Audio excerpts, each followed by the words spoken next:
তিনজন সাংসদ তারা আবার তৃণমূলে ফিরবে বলে একটা জল্পনা তৈরি হয়েছে। সৌগত বাবু অভিযোগ করছেন এই খবরটা প্রকাশ হওয়ার পর তাদের উপর প্রবল চাপ আসছে, কিসের চাপ? গুন্ডা দিয়ে চাপ আসছে নাকি? বিজেপি থেকে চাপ দেওয়া হচ্ছে বলে অভিযোগ করছেন।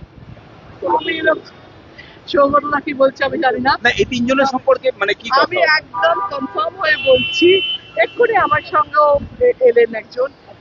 প্রথম কথা হচ্ছে 20 জন একসঙ্গেই আছে, নিশ্চিন্তে থাকুন। কিন্তু রোজ ওই খবর আপনাদের জন্য, এই 20 জন একসঙ্গে খাচ্ছে, 20 জন একসঙ্গে বসছে, 20 জন একসঙ্গে যাচ্ছে, এটা বোরিং লাগছে না? তাই জন্য 4 জন এলো, 3 জন পালালো, 4 জন ফিরে এলো, 2 জন গেল। এটা হলে একটুখানি লোকের কাছে ইন্টারেস্টিং লাগছে এবং মানুষজন কনফিউজ হচ্ছে। কিন্তু আমি বলছি যে প্রত্যেকে আমাদের সঙ্গে আছে, 20 জন যাওয়ার কোনো জায়গা নেই। এবং আপনি বলুন, যদি বলছে ওরা নেবে, এতদিন ধরে তো বলা হলো এরা খারাপ তৃণমূল আমাদের থেকে চলে গেছে, তাহলে ভালো তৃণমূলরা খারাপ তৃণমূলকে গ্রহণই বা করবে কেন? কেন বা চাইছে, কেন বা আসছে? আর সৌগতদার উপরে চাপ, প্রবল চাপ, আমি জানি না কিসের চাপ। সৌগতদার উপরে নয়, যে তিনজনের কথা বলা হচ্ছে ওনারা এনডিএর সঙ্গে না যেতে চাইছেন না। তারা নিজেরাই বলেছিলেন যে এনডিএর সঙ্গে যুক্ত হওয়াটা তাদের পক্ষে কঠিন। আমি সেটা নিয়ে বলছি না, কিন্তু ওরা ফিরতে চাইছে এই কথাটার মধ্যে কোনো সত্যতা নেই।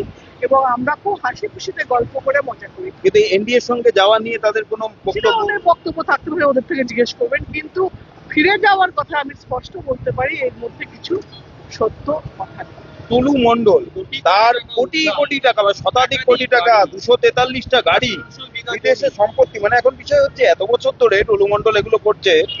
কার জানার কথা?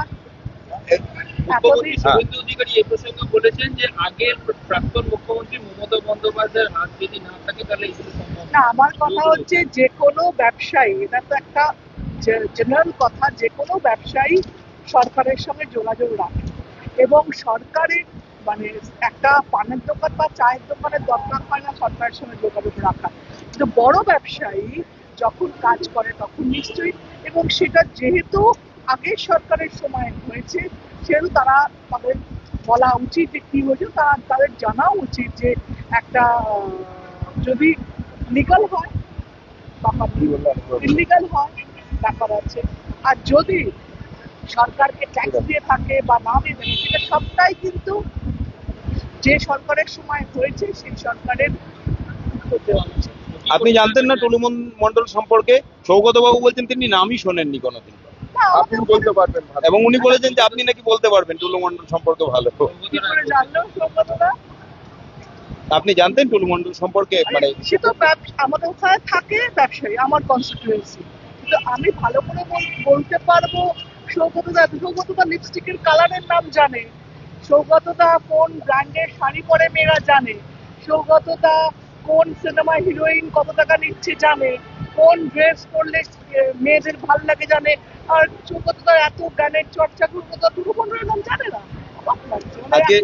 এখন কি হচ্ছে, আমরা কিন্তু রেসপেক্ট দিচ্ছি যে যা ডিসিশন নিয়েছে। সৌগতদা কোথায় আছে, আমরা কোথায়, ওদের ইকুয়ালি আমাদের রেসপেক্ট দেওয়া উচিত আমাদের ডিসিশনে। কিন্তু ওরা যে ভাবে কথা বলছে, যেভাবে জায়গায় যাচ্ছে, আমি সৌগতদাকে তো বলেছি কালকে, ওরা আমাকে থ্যাংক ইউ বলুন, বাট আমি ডেপুটি লিডার ছেড়ে বলে আপনি ডেপুটি লিডার হতে পেরেছেন এত বছর পর, এত বছর সিনিয়র আপনি, এত বছর দলের সঙ্গে আছে, এত জানেন, এত পণ্ডিত মানুষ, আপনি কোনদিন কোনো দলের জায়গা পাননি। আমি সরে এলাম বলে আপনি পেয়েছেন, থ্যাংক ইউ বলি। নরেন্দ্র মোদীর সঙ্গে তো দেখা হলো, কি কথা হলো? আমি অ্যাকচুয়ালি আমাদের অবস্থান নিয়ে কথা বললাম, আমাদের কে কি বলছে, কে কি চাইছে সেটা নিয়ে কথা বললাম, এবং আমার কনস্টিটিউয়েন্সির কিছু কথা ছিল, আমার কিছু ভাবনা আছে যেটা খুব বড় আকারে, সেই ভাবনা ওনার সঙ্গে শেয়ার করেছি। কিন্তু যেহেতু এখনো পর্যন্ত আমি টোটালটা ওনার থেকে, উনি হ্যাঁ বলেছেন, কিন্তু টোটাল প্রজেক্টটা ঠিকঠাক হলে আমি তখন প্রকাশ্যে আনবো। তো আমি ওনার সঙ্গে যেটা আমার ভাবনাটাকে শেয়ার করেছি, উনি মন দিয়ে শুনেছেন এবং বারবার জিজ্ঞেস করেছেন সেটা।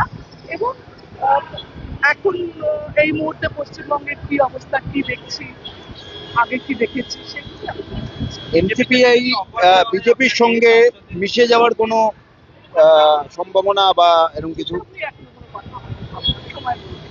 অনেকে বলছে যে আপনি বিজেপিতে যেতে পারেন, যখন একটা গুঞ্জন উঠেছে যেহেতু প্রধানমন্ত্রীর সঙ্গে ছবি, আপনি কি বিজেপিতে যাবেন? যদি বিজেপি থেকে অফার দেন?